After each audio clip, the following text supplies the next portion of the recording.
So good afternoon, everyone. I'm happy to be here. My name is Sabina Leopa. I'm the Deputy Director of URBASOFIA. It is a town and regional planning company based in Bucharest. And my topic for today is nature-based solutions as the future of planning for the planet. As an urban planner, I'm currently specializing in solutions for metropolitan arrangements for integrated planning. But I'm also working in international research and innovation projects that deal with including or customizing or contextualizing new solutions to local city needs. And that's what actually triggered my presentation. That and, well, what you can see on the screen. So this was one of the front page news pieces of this year. Last year, we shrunk our CO2 emissions by almost 7%. So that's the equivalent of more than 2 billion tons. The next year, we had one of the hottest summers in history. So naturally, it's going to show that climate change is not depending on quick action. There is no quick fix. Climate change is the result of a compounded effect of human decision across time. So we cannot do a 180 on what's happening. We have to think in long terms. And our pledge is for 2050 currently, which is, in our acception, long term, but still it may not be enough. Climate change actually has the potential to strongly impact cities, regions. We talk about floods, we talk about heat waves, we talk about the flash floods that happened in the summer. We talk about hurricanes, drought, the change of the very landscape in different ways, in different patterns across Europe and across the world. And at the forefront of climate change, we say cities are placed when we talk about urban policy and urban development policy, where we don't talk about it just because cities are currently amassing the largest population. We talk about it because cities are consuming close to 80% of the world's energy, and they produce more than 60% of the GHG emissions. So the effect on the cities is basically brought upon by the cities. So those are the key places in the world in which we need to intervene with a cocktail of solutions in order to put a stop to global warming. Because the results are very, very dramatic, and we are starting to see them more and more. One of the things about cities is that they grow, they shrink. Some of them have shrunken with more than 40%. They've lost more than 40% of the population across the last 25 years. But never has one city shrunk physically. The relationship between population growth versus built-up area is not correlated. So cities that are shrinking in population, they're still expanding. They're still expanding within their administrative territories, and they're still expanding, and you can see that in the image on the right. They're expanding in the area around the hinterland, the metropolitan area. So that is where the most impact on the environment is concentrated, because that part is the part in which you're expanding the built-up areas, you're soil sealing, you're dealing with problems with mobility and the constant pendulum between the city and the hinterland. And then again, we're also needing new homes for the people. So there's an estimate that we conducted in one of the projects that I'm working in. Yearly, in the European Union, the need for new housing amounts to approximately 1.6 million new homes. That's the number that we need to keep in mind when we talk about the 80-20 rule. Put in 20% effort for 80% of results. Where to go for the low-hanging fruit, or where to go where the systemic change actually has the most impact. And we do have the strategies. We have the Paris Agreement. We have the European Green Deal. Now we have the new European Bauhaus. We have an ambition for 2030. And this ambition at European level is translated afterwards in national policy, in city policy. There's the city race to zero with over 700 cities now committed to have emissions by 2030. These targets and strategies are based on adaptation and mitigation. Two different strategies, but they are not separate, they overlap. And wherever they overlap, the impact, the compounded impact of measures is higher. This is the overlap, the nature-based solutions, and this is part of my speech today, how nature-based solutions can shape the future of the cities. Now, a lot of things have been discussed today, generally, in the last decade about nature-based solutions, and there has been a discourse that's been enriched by many professionals. These solutions, and obviously everyone here knows the definition, they work if they're locally adapted and resource efficient and systemic, and they are. And one of the advantages of nature-based solutions is that they are fully scalable. Some solutions do not scale. Some solutions are quick fixes because they take up more than they give back in the longer term or in a wider scale. That's not the case with nature-based solutions. When I started to think about this presentation, I thought about everything that's been said about nature-based solutions, and I thought, what would be a lateral perspective? What would be some ideas that may be fruit for the discussion that we are going to have later, and that maybe have not been so much considered in discourse? Because the problem is, we have the clear targets that I've shown you earlier. We have the international policy, we want to reach the Paris Agreement. And we have a wealth of solutions that are being translated into pilot projects, research projects, national, city policy. But how do we bridge that gap? Or what kinds of roadmaps work? And there's been a wealth of research over how to adapt cities and what kind of paths do we want to take. But some of the concepts here may be worth a deeper perspective. So I come here today for this keynote with 5 different keywords, or 5 different ideas that I would like to bring into conversation about the future of climate-positive planning. The first one is substitution. And I'm not talking about diet here, or substitute meat with meat alternatives. The substitution in this regard is the purposeful act of identifying and adopting more sustainable alternatives, not just to energy or processes, such as more sustainable mobility, but also to the very fabric of the city. Substitute gray with green infrastructure.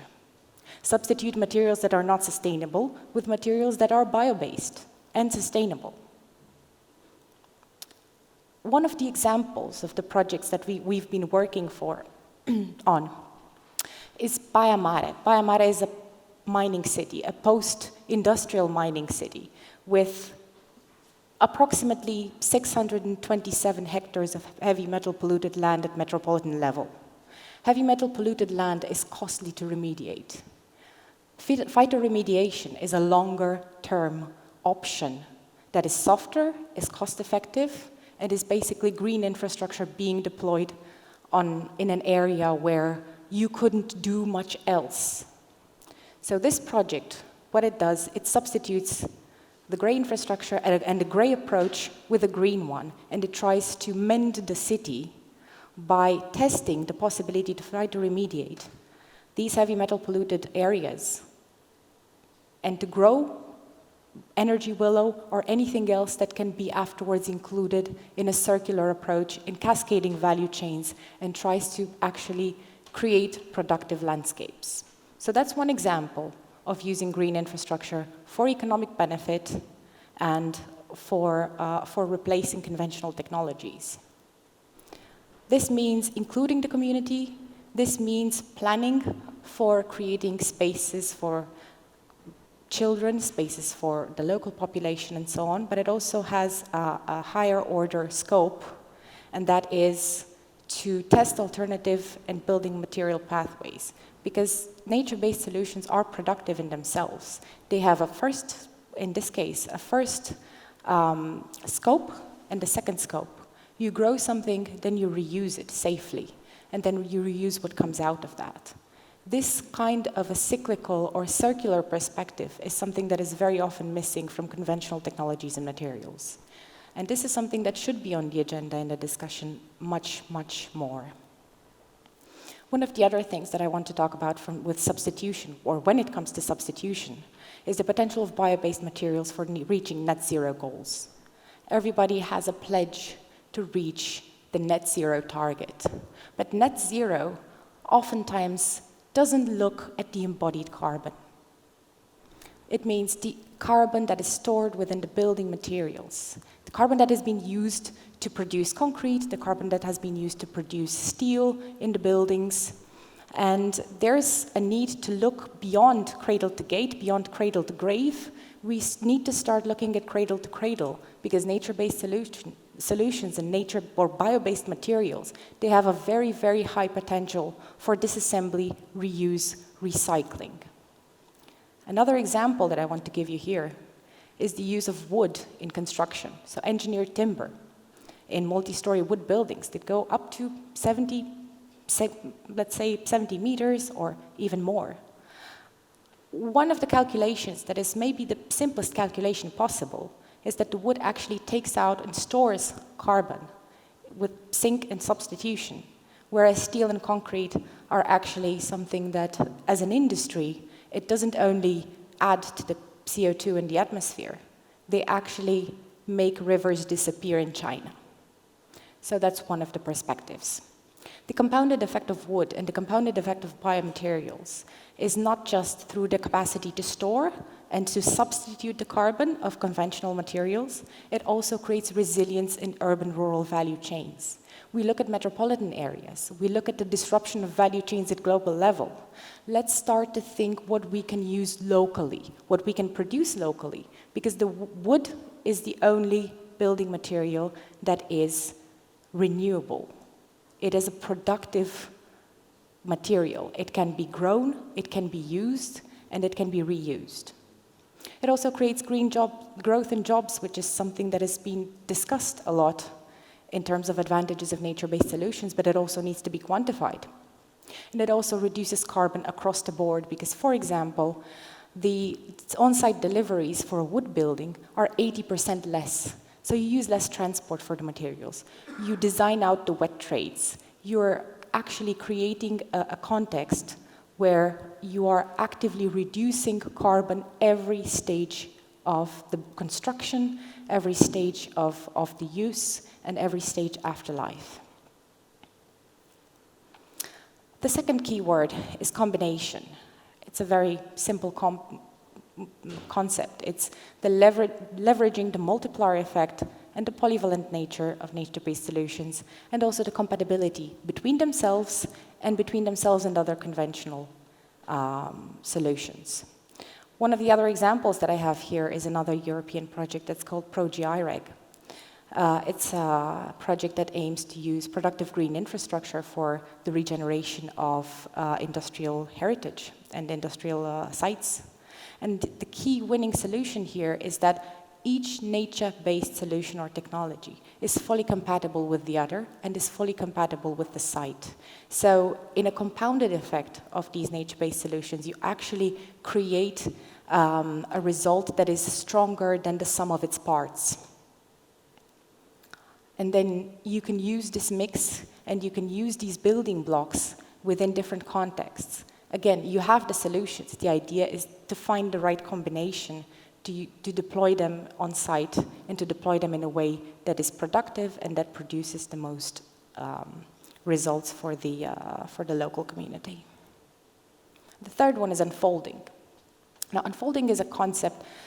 There has been a lot of discussion in which the comparison between a city and the brain has been brought up, because both have very complex entanglements and relationships. But I want you to picture the brain and the cortex. If you unfold it, is a 1 meter by 1 meter sheet. It's like this. So maybe we are not looking at our cities right, because sometimes I hear the question, I hear the answer, but we don't have space for this. Yes, we have space for this. We're not looking right at the city. We need to unfold the city to understand where the potential lies to deploy green walls, green roofs, solutions that are not just thought in 2D, because we are not there anymore. We have virtual digital twins of the city that allow us to do just that, to unfold the space of the city. And this is probably one of the priorities for the future. The fourth one is scale up. It's, again, one of the scopes of all projects that we see, to scale up a solution, to test a pilot, and to create something that is much larger. Scale up means making sure that climate, ecosystem, health and well-being, as well as economic wealth effects of nature-based solution implementation are achieved at scale. It also means delivering the arguments to break current path dependency. It's very hard to convince with a pilot when you have against you an industry that is built on decades, maybe hundreds of years, of refining products that are commercially available and that rely on global value chains. But this is a good moment because global value chains have been disrupted. So maybe we should look at finding the right arguments to put nature-based solutions in perspective. For example, if we were to use the energy willow that is grown on 1 single hectare, we would be able to heat, in our case, we would be able to heat one unit, one school for the winter. That's one, let's say one room. We don't have 1 hectare. In Baia Mare, we have 627 hectares. That's a lot. I don't know how many hectares of heavy polluted land we have at European level. I'm clueless, but we need to make some calculations. We need to account for the possibility of scaling up nature-based solutions. The second example that I have is about wood. The carrying capacity of forests exists. So if we were to use wood at large scale to serve the housing demand, we would be able probably to reduce about 27 to 31% of the CO2 emissions globally. Is that possible? I don't know. We need to ask the right questions. We need to make the right calculations. We need to have the evidence and the data, and that starts with, let's say, a true and accurate carbon accounting of what happens in our cities and what cities are made of, and what potential for substitution exists. We need to talk in high volumes, because low volumes are good for pilots, but they do not express the what if of completely reversing the state of art of industry. The fifth point is integrate, and I think we all know what that means. It means aligning strategy with policy and actions across all levels of governance, whether that means aligning national policy with European one, like, for example, the Danish government opting to promote the limits of embodied carbon in building materials this year, which was very bold. It means aligning city goals with European policy and national regulations, and it means aligning local strategy within the whole frame of building a better and more sustainable Europe and world. It also means including circularity through carbon counting and adaptiveness as basic building blocks of collaborative planning. And it also means locally rooting new nature-based solutions and technologies from a social, cultural, and economic point of view. This means actually trying to fit the pieces within a culture that is probably more partial to some solutions than others. And this is the hard part of planners that need to mediate between the toolbox and the local situation. And they need to actually contextualize and make the right mix of solutions that would be able to be rooted, says my title, at local level. There are common challenges. We've discussed with many cities regarding nature-based solutions, regarding tall wood buildings and so on. It's hard to formulate ambitions and targets, they say, because they don't yet know how. It's hard to formulate a vision and a strategy because there's no guidelines, not very specific ones anyway. It's hard to amend legislation and local policy because there is no large-scale example. Maybe we need to talk more with each other and with the cities. It's hard to find financing, and it's hard to include these principles in tendering. Last but not least, of course, measuring and monitoring are difficult anyway for cities. But one of the other things that I want to focus in is the baked-in bias and the NBS awareness and the literacy about nature-based solutions. And these are the things that we need to start with. We need to start with finding the right arguments, evidence-based, evidence-supported, in order to be able to reach and speak the language of the people that are generating their visions and their strategies. We are here in a conference that is, for me, it's the first international travel since COVID. And I'm very happy to be here. And I think that the changes that have been brought upon this Black Swan event are not only bad. So I'm calling it a glimpse at serendipity, because these graphics actually show the percentage in which people started using parks more during COVID. They started appreciating nature more. They started wanting maybe to reconnect with the ecosystem a little bit more.